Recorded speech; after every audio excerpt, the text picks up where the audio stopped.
1983 November 4 தீபாவளிக்கு வெளிவந்த திரைப்படம் தூங்காதே தம்பி தூங்காதே.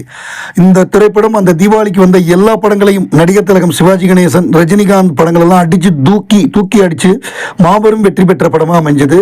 275 நாளைக்கு மேல ஓடி ஒரு மாபெரும் வெற்றி படம். வசூல்ல புதிய சாதனை புரிந்தது. கிட்டத்தட்ட சகலகலா வல்லவன் வசூலை தொடர அளவுக்கான பல ஏரியால மிகப்பெரிய வசூல் சாதனை புரிஞ்சதுன்னா அது சும்மா கிடையாது. புரட்சித் தலைவர் எம்ஜிஆர் வந்து நாடாடு மன்னனுக்கு அப்புறம் வைக்க ஒரு படத்துக்கு தூங்காதே தம்பி தூங்காதே அப்படின்னு டைட்டில் வைக்கலான்னு இருந்தாரு. ஆனால் அவர் வைக்கல. பட் ஏவிஎம் இந்த டைட்டிலை வச்சாங்க. அது ரொம்ப பொருத்தமான டைட்டில். அந்த படத்தில் பாடல்கள் எல்லாம் சூப்பர் டூப்பர் ஹிட்டு.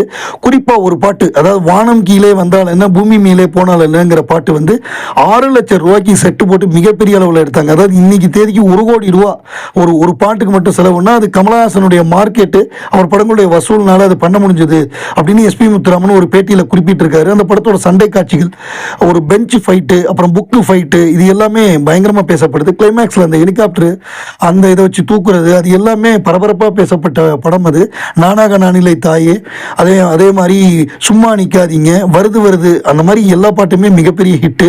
இந்த படத்தில் கமலஹாசன் ரெட்டை வேடத்தில் நடிச்சிருந்தார். அவருடைய நடிப்பு, அந்த கேமரா, டயலாக்ஸு, காமெடி, எஸ்பி முத்துராமனோட டைரக்ஷன், இளையராஜா மியூசிக் எல்லாம் சேர்ந்து அந்த படத்தை நம்பர் 1 படமாக அந்த கமல் ரசிகர்களுக்கு ரொம்ப பிடித்த படம்னா இதுதான். ஏன்னா அந்த டிரான்ஸ்ஃபர்மேஷன் அப்படின்னு நம்ம சொல்கிறோம்ல, அந்த எப்படி நம்ம எங்கள் வீட்டு பிள்ளையில் வந்து ஒரு கோழையான எம்ஜிஆர் அவர் இடம் மாறி வந்து கையில் சாட்டை எடுத்துகிட்டு இப்போ அந்த பாட்டு பாடுவாரோ, நான் ஆணையிட்டால், அது மாதிரி வருது விலகு நமக்கெல்லாம் கமல் ரசிகர்களுக்கு ஒரு மிகப்பெரிய ஒரு டிரான்ஸ்ஃபர்மேஷன் ஒரு சாங்காக அமைஞ்சுது. இது ஒரு மாபெரும் வெற்றி படமாக அமைஞ்சுது அப்படிங்கிறதுல எந்த விதமான ஆச்சரியமும் இல்லை. ஏன்னா எல்லாமே அந்த மாதிரி ஒர்க் பண்ணியிருக்காங்க அந்த காலகட்டத்தில்.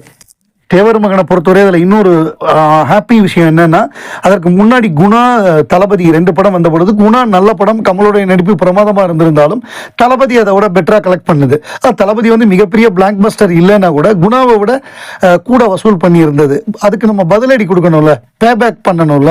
கரெக்டாக அது வந்து தேவர் மகன் வந்த பொழுது பாண்டியனை அடித்து ஓட விட்டோம்.